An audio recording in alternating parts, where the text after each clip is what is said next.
Hi అండి, నమస్తే. Welcome back to Sajida channel. నేను మీ సాజిదాని. ఇవాళ స్వీట్ రెసిపీ వచ్చి హై ప్రోటీన్స్ ఉన్నది స్వీట్ అండి, గుమ్మడికాయ హల్వా. కానీ ఇది చాలా చాలా రుచికరమైన ఈ విటమిన్స్ ప్రోటీన్స్ చాలా ఉంటాయి కదండి గుమ్మడికాయలో. ఎల్లో గుమ్మడికాయతో స్వీట్ రెసిపీ అండి. మీలో ఈ రెసిపీ ఎంతమందికి ఇష్టమో కామెంట్స్ చేయండి. ఎక్కడ స్కిప్ చేయకుండా చూడండి ఫ్రెండ్స్. ఇప్పుడు మరి ప్రిపరేషన్ ఏంటో చూద్దామా. చూడండి ఫ్రెండ్స్, అరకిలో గుమ్మడికాయ తీసుకున్నాను. చిన్న సైజు కాయ తీసుకున్నానండి. ఇది చక్కగా కట్ చేసుకొని జాగ్రత్తగా కట్ చేయండి ఫ్రెండ్స్. గట్టిగా ఉంటుంది కదా, జాగ్రత్తగా చూసుకొని కట్ చేయండి. నేను కట్ చేసింది చిన్న చిన్న పీసులైనా 4 పీసెస్లా కట్ చేశాను ఫ్రెండ్స్. ఇప్పటి వరకు ఎవరైనా నా ఛానల్ సబ్స్క్రైబ్ చేసుకోకపోతే ప్లీజ్ అండి సబ్స్క్రైబ్ చేసుకోండి, లైక్ చేయండి, మీ ఫ్యామిలీ మెంబర్స్కి షేర్ చేయండి. చూడండి ఫ్రెండ్స్, ఈ విధంగా కట్ చేసుకొని దీని మీద ఉన్న పొట్టుని పీలప్ చేసుకుందాం. దాని మీద ఉంది కదా చెక్కు, ఆ చెక్కతంతా మొత్తం పీలప్ చేసేసుకొని పక్కన పెట్టేసుకుందాం. చూడండి, ఇంత చెక్క చాలా గట్టిగా ఉందండి. జాగ్రత్తగా చూసుకొని దాన్ని పీలప్ చేయండి, లేకపోతే స్లిప్ అయిపోతుంది చెయ్యి. జాగ్రత్తగా చేసుకోండి. ఈ విధంగా చక్కగా దాని మీద ఉన్న పీలప్ చేసేసి చూడండి ఎంత చక్కగా చేశాను. ఈ రెసిపీ మీలో ఎంతమందికి ఇష్టమో కామెంట్ చేయండి ఫ్రెండ్స్. చూడండి, ఈ విధంగా పీలప్ చేసుకొని అన్నీ చక్కగా తురుముకుందాము. చూడండి ఫ్రెండ్స్, చక్కగా చేసాను చూసారా. దాంట్లో ఉన్న గింజలు మొత్తం తీసేసుకుందాం. అవి చక్కగా కడిగి నానబెట్టామనుకోండి, ఈవినింగ్ స్నాక్స్ లాగా చేసుకోవచ్చు.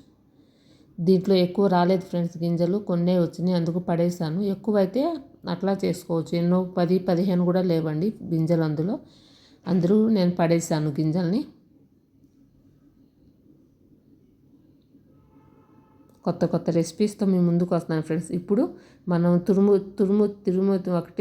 తురుము తీసుకొని దాంతో తురుముకుందాం. పెద్ద పెద్ద హోల్స్లో లేకుండా చిన్న చిన్న హోల్స్లో చక్కగా సన్నగా తురుముకుందామండి. చూడండి, నేను ఒక పీస్ తురిమి చూపిస్తున్నాను, కానీ అది స్లిప్ అవుతుందండి. జాగ్రత్తగా చూసి తురుముకోండి.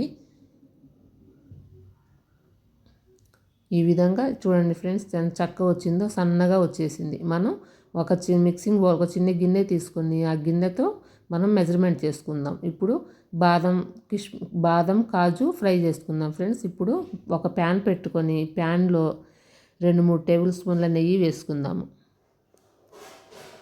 ప్యాన్ పెట్టుకొని నెయ్యి వేసుకొని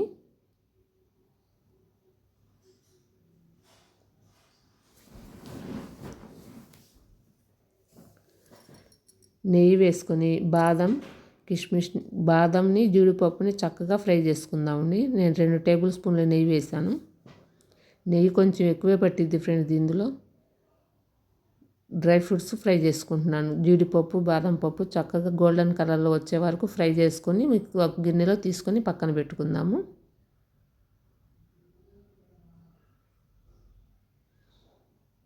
కొత్త కొత్త రెసిపీస్తో మీ ముందుకు వస్తాను ఫ్రెండ్స్.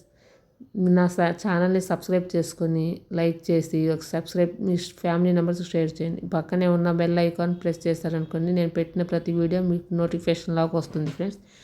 ఇప్పుడు డ్రై ఫ్రూట్స్ చక్కగా ఫ్రై చేసుకుని పక్కకు తీసుకొని పెట్టుకున్నాను. ఇప్పుడు ఒక గిన్నె తీసుకొని ఆ గిన్నె మెజర్మెంట్తో నేను మెజర్ చేసుకున్నాను ఫ్రెండ్స్. ఆ గిన్నె మెజర్మెంట్తో 3 గిన్నెలు వచ్చినాయి. 3 కప్స్ వచ్చినాయి. గుమ్మడికాయ తురుము 3 కప్స్ వచ్చినాయి ఫ్రెండ్స్. చూడండి, చక్కగా దాన్ని మొత్తం చక్కగా నింపుకొని మనం మెజర్ చేసుకోవాలి. 3 గిన్నెలు వచ్చినాయి చూడండి.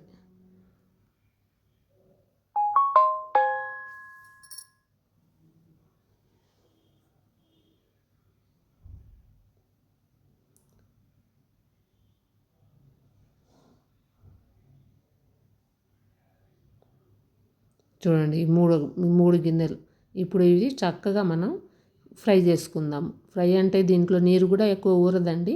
కొంచెం నెయ్యి కూడా వేసుకున్నాను. ఒక 2 టేబుల్ స్పూన్ల నెయ్యి వేసుకొని చక్కగా మనం ఫ్రై చేసుకుందాము. స్మూత్గా ఉడికే వరకు పెట్టుకుందామండి.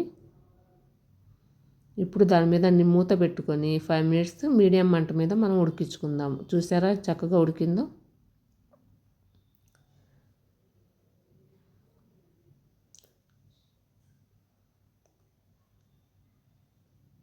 ఇప్పుడు వరకు నా ఛానల్ ఎవరైనా సబ్స్క్రైబ్ చేసుకోకపోతే ప్లీజ్ ఫ్రెండ్స్ సబ్స్క్రైబ్ చేసుకోండి, లైక్ చేయండి, ఫ్యామిలీ మెంబర్స్కి షేర్ చేయండి. కొత్త కొత్త రెసిపీస్ మీ ముందుకు వస్తాను. కానీ ఈ రెసిపీ మీకు నచ్చినట్టయితే ప్లీజ్ ఒక లైక్ చేయండి. 3 గిన్నెలకి 3 కప్స్ వచ్చినాయి కదా, 3 కప్స్కి 1 కప్పు బెల్లం వేసానండి. 3 కప్పులకి ఒక కప్పు బెల్లం అయితే కరెక్ట్గా సరిపోయిందండి మెజర్మెంట్. ఇంక మనం ఎక్కువ తక్కువ వేసుకునే పని లేకోకుండా చక్కగా కలిసిపోయింది. స్వీట్నెస్ కూడా చక్కగా సరిపోతుంది. గుమ్మడికాయ హల్వా అంటే ఎంతమందికి ఇష్టమో, గుమ్మడికాయ కూర అయినా గుమ్మడికాయ కూరలైనా చేసుకోవచ్చు, తీపి గుమ్మడికాయ చేసుకోవచ్చు, ఇట్లాగా గుమ్మడికాయతో పాయసం కూడా చేసుకోవచ్చు. మళ్ళీ 2 టేబుల్ స్పూన్లు నెయ్యి వేసాను చూడండి ఫ్రెండ్స్. దీంట్లో మనం ఉడకబెట్టే ముందు మనం 2-3 టేబుల్ స్పూన్ల నెయ్యి ఎక్కువే పడుతుందండి ఇందులోకి. కానీ ఈ స్వీట్ రెసిపీ మాత్రం చాలా చాలా బాగుందండి, చాలా హెల్దీ. మనకి గుమ్మడికాయతో ఎన్ని రెసిపీస్ చేసుకోవచ్చు. ఈసారి గుమ్మడికాయతో పాయసం చేస్తాను ఫ్రెండ్స్. మళ్ళీ ఇంకొక స్పూన్ కూడా నెయ్యి వేసాను. మనం నెయ్యి వేసి చక్కగా ఉడకపెట్టుకోవాలండి.